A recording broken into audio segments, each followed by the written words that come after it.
પાઠશાળા સરળ તત્વજ્ઞાન ભાગ 3 બે પ્રકારનો ધર્મ સાધુ ધર્મ અને શ્રાવક ધર્મ। બે પ્રકારના જીવો સંસારી અને મુક્ત। સંસારી એટલે શરીરી, મુક્ત એટલે અશરીરી સિદ્ધાત્મા। ત્રણ રત્નો રત્નત્રય સમ્યક જ્ઞાન, સમ્યક દર્શન, સમ્યક ચારિત્ર। ત્રણ લોક ઉર્ધ્વલોક, મધ્યલોક, અધોલોક। ત્રણ પ્રકારના જીવ ભવ્ય, અભવ્ય, જાતિભવ્ય। ચાર પ્રકારના જીવ દેવ, મનુષ્ય, તિર્યંચ, નારક। ચાર પ્રકારની ગતિ દેવગતિ, મનુષ્ય ગતિ, તિર્યંચ ગતિ, નરક ગતિ। દેવગતિ અને મનુષ્ય ગતિને સદ્ગતિ કહે છે, તિર્યંચ ગતિ અને નરક ગતિને દુર્ગતિ કહે છે। ચાર પ્રકારના દેવ ભવનપતિ, વ્યંતર, જ્યોતિષિક, વૈમાનિક। ચાર પ્રકારના નિક્ષેપ નામ નિક્ષેપ, સ્થાપના નિક્ષેપ, દ્રવ્ય નિક્ષેપ, ભાવ નિક્ષેપ। ચાર પ્રકારના સામાયિક શુદ્ધ સામાયિક, સમ્યક્ત્વ સામાયિક, દેશવૃત્તિ સામાયિક, સર્વવૃત્તિ સામાયિક। ચાર પ્રકારની મહાવિગય મધ, માખણ, માંસ, મદિરા, દારૂ। ચાર પ્રકારની ભાવના મૈત્રી ભાવના, પ્રમોદ ભાવના, કરુણા ભાવના, માધ્યસ્થ ભાવના। ચાર પ્રકારનો ધર્મ દાન ધર્મ, શીલ ધર્મ, તપ ધર્મ, ભાવ ધર્મ। ચાર પ્રકારના કષાય ક્રોધ કષાય, માન કષાય, માયા કષાય, લોભ કષાય। ચાર પ્રકારનું ધ્યાન આર્ત ધ્યાન, રૌદ્ર ધ્યાન, ધર્મ ધ્યાન, શુક્લ ધ્યાન। ચાર પ્રકારનો સંઘ ચતુર્વિધ સંઘ સાધુ, સાધ્વી, શ્રાવક, શ્રાવિકા। ચાર પ્રકારની મહાવિગય મધ, માખણ, માંસ, મદિરા। ચાર પ્રકારની ભાવના મૈત્રી ભાવના, પ્રમોદ ભાવના, કરુણા ભાવના, માધ્યસ્થ ભાવના। ચાર પ્રકારનો ધર્મ દાન ધર્મ, શીલ ધર્મ, તપ ધર્મ, ભાવ ધર્મ। ચાર પ્રકારના કષાય ક્રોધ કષાય, માન કષાય, માયા કષાય, લોભ કષાય। ચાર પ્રકારનું ધ્યાન આર્ત ધ્યાન, રૌદ્ર ધ્યાન, ધર્મ ધ્યાન, શુક્લ ધ્યાન। ચાર પ્રકારનો સંઘ ચતુર્વિધ સંઘ સાધુ, સાધ્વી, શ્રાવક, શ્રાવિકા। ચાર પ્રકારનો આહાર અશન, પાન, ખાદિમ, સ્વાદિમ। અશન એટલે દાળ, ભાત, રોટલી, શાક, ઘી, દૂધ, દહીં, મીઠાઈ વગેરે। પાન એટલે પાણી। ખાદિમ એટલે બધી જાતના ફળ તથા ધાણી, ચણા, મમરા, પાપડ વગેરે શેકેલી ભૂંજેલી વસ્તુઓ। સ્વાદિમ એટલે તજ, લવિંગ, સોપારી, વરિયાળી, ધાણાદાળ વગેરે મુખવાસ। પાંચ મોટા પાપ હિંસા, જૂઠ, ચોરી, મૈથુન, પરિગ્રહ। પાંચ મહાવ્રત પ્રણાતિપ્રાત, વિરમણ મહાવ્રત, મૃષાવ્રાત, વિરમણ મહાવ્રત, અદત્તાદાન, વિરમણ મહાવ્રત, મૈથુન, વિરમણ મહાવ્રત, પરિગ્રહ, વિરમણ મહાવ્રત। પાંચ આચાર પંચાચાર જ્ઞાનાચાર, દર્શનાચાર, ચારિત્રાચાર, તપાચાર, વીર્યાચાર। પંચ પરમેષ્ટિ અરિહંત, સિદ્ધ, આચાર્ય, ઉપાધ્યાય, સાધુ। પાંચ જ્ઞાન મતિ જ્ઞાન, શ્રુત જ્ઞાન, અવધિ જ્ઞાન, મનઃપરવ જ્ઞાન, કેવલ જ્ઞાન।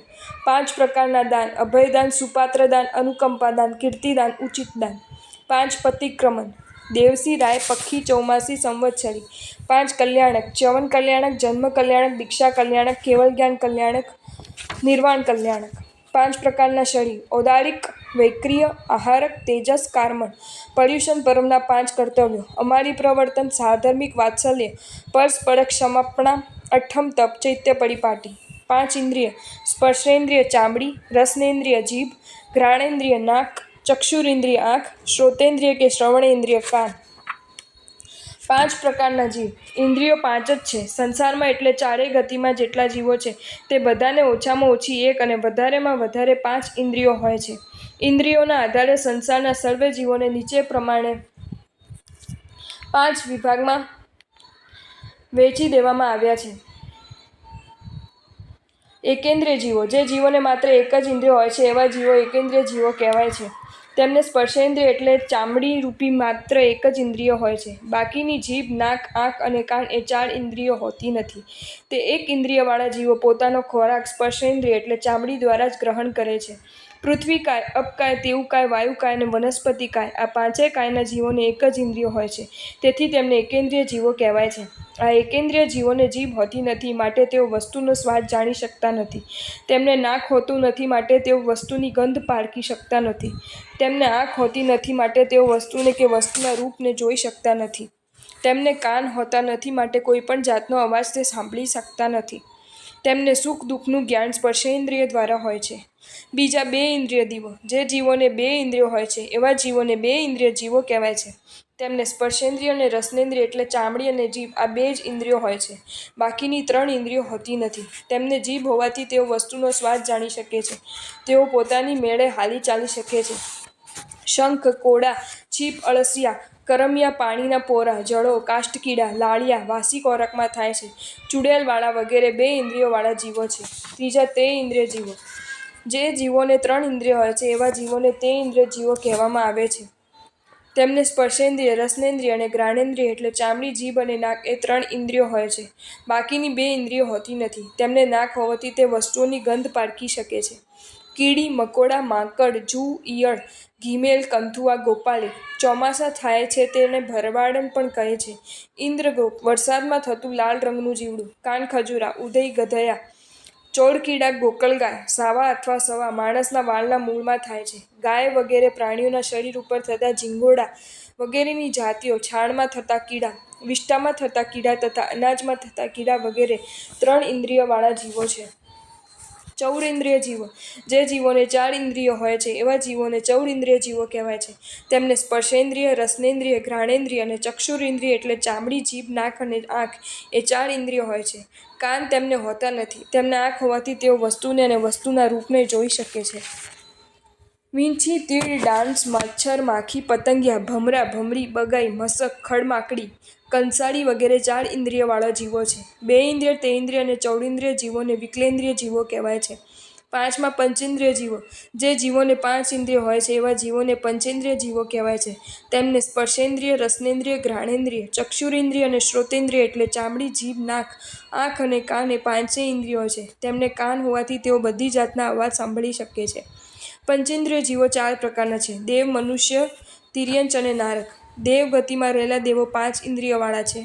મનુષ્ય ગતિમાં રહેલા મનુષ્યો 5 ઇન્દ્રિયવાળા છે. તિર્યંચ ગતિમાં રહેલા પશુ, પંખી, માછલાં, મગરમચ્છ, સાપ, નોળિયા, દેડકાં, ઉંદર, ગરોળી, ગોહ, ખિસકોલી વગેરે તિર્યંચ જીવો 5 ઇન્દ્રિયવાળા છે. નરક ગતિમાં રહેલા નારકો 5 ઇન્દ્રિયવાળા છે. જે જીવોને કાન હોય છે તેમને 5 ઇન્દ્રિયો હોય છે. સાપને અને બધા પક્ષીઓને પણ કાન હોય છે. બાળકો, તમે કદી કોઈ પણ જીવને દુઃખ આપશો નહીં. રોજ બીજા જીવનું દુઃખ દૂર કરવાનો પ્રયત્ન કરજો. કોઈ પણ જીવને મારવાથી આપણને ઘણું પાપ લાગે છે. તેમાં પણ 1 ઇન્દ્રિયવાળા જીવને મારવાથી જેટલું પાપ લાગે તેના કરતાં 2, 3 અને 4 ઇન્દ્રિયવાળા જીવોને મારવાથી ઘણું વધારે પાપ લાગે છે. અને 5 ઇન્દ્રિયવાળા જીવને મારવાથી તો ઘણું મોટું પાપ લાગે છે. શાસ્ત્રમાં કહ્યું છે કે પંચેન્દ્રિય જીવની હત્યા કરનારો જીવ નરક ગતિમાં જાય છે. શાસ્ત્રમાં કહ્યું છે કે જે માણસ જીવોની હિંસા કરે છે તે માણસ ભવાંતરમાં લંગડો, કોડિયો અને હાથ-પગ વગરનો થાય છે. દુર્ગતિમાં પડે છે. આ ભવમાં અને પરભવમાં ખૂબ જ દુઃખી થાય છે. હિંસાના આવા ફળ જાણીને નિર્મળ બુદ્ધિવાળા શાણા માણસોએ હિંસાનો ત્યાગ કરવો જોઈએ. જે માણસ અહિંસાનું પાલન કરે છે, જીવોને મરતા બચાવે છે, જીવોની રક્ષા કરે છે, તેને ભવાંતરમાં લાંબુ આયુષ્ય, ઉત્તમ રૂપ અને નિરોગીપણું મળે છે. વળી તે માણસ સર્વત્ર પ્રશંસા પામે છે તેમજ સ્વર્ગના અને મોક્ષના સુખ પામે છે. અહિંસાના આવા ઉત્તમ ફળ જાણીને સારી બુદ્ધિવાળા સમજુ માણસોએ હંમેશા જીવદયાના પાલનમાં તત્પર બનવું જોઈએ. 6 સચ્ચિત પરિહારી, એકલ આહારી, ભૂમિ સંથાળી, બ્રહ્મચારી, પાદચારી, આવશ્યક ક્રિયાકારી અથવા એકાસનકારી, ભૂમિ સંથાળી, સંકિતધારી, પાદચારી, બ્રહ્મચારી, સચ્ચિત પરિહારી. ઉત્તમ આચારના પાલનને બતાવનારા આ 6 શબ્દોને અંતે રીઢ અક્ષર હોવાથી એને છડી કહે છે. 6 લેશ્યા: કૃષ્ણલેશ્યા, નીલલેશ્યા, કાપોતલેશ્યા, તેજોલેશ્યા, પદ્મલેશ્યા, શુક્લલેશ્યા. 6 સંગયન: વજ્ર, ઋષભનારય, નારય, અર્ધનારય, કીલક અથવા કીલિકા. છેવટું.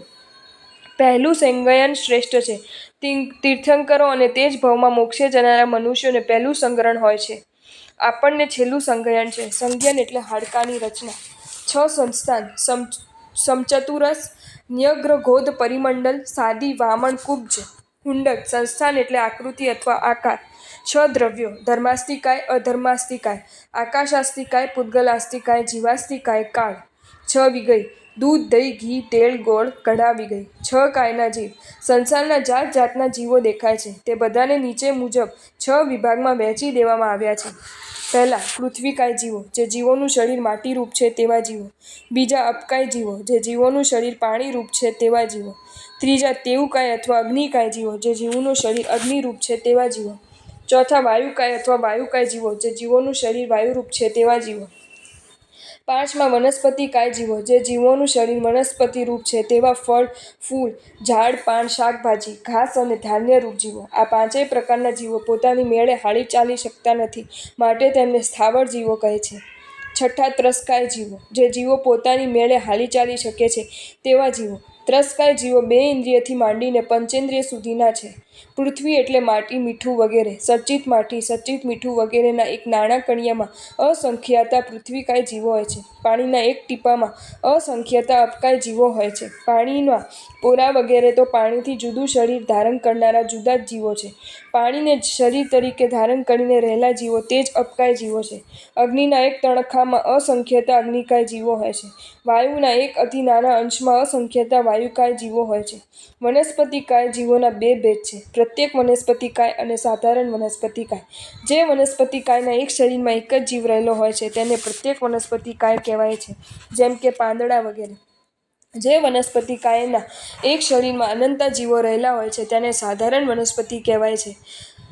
તેને અનંતકાય પણ કહેવાય છે. ડુંગળી, બટાટા વગેરે અનંતકાય છે. પાણીમાં અને ભીની જગ્યાએ થતી લીલને નિગોદ કહેવાય છે. તે નિગોદના એક અતિ નાના અંશની અંદર અસંખ્યાત શરીરો રહેલા હોય છે અને તે એક એક શરીરની અંદર અનંતા અનંત જીવો રહેલા હોય છે.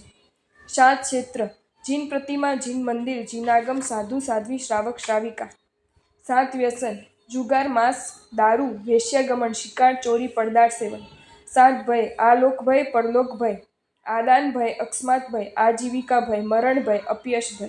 7 નરક પૃથ્વી: રત્ન પ્રભા, શર્કરા પ્રભા, બાલુકા પ્રભા, પંક પ્રભા, ધૂમ પ્રભા, તમઃ પ્રભા, તમઃ તમઃ પ્રભા.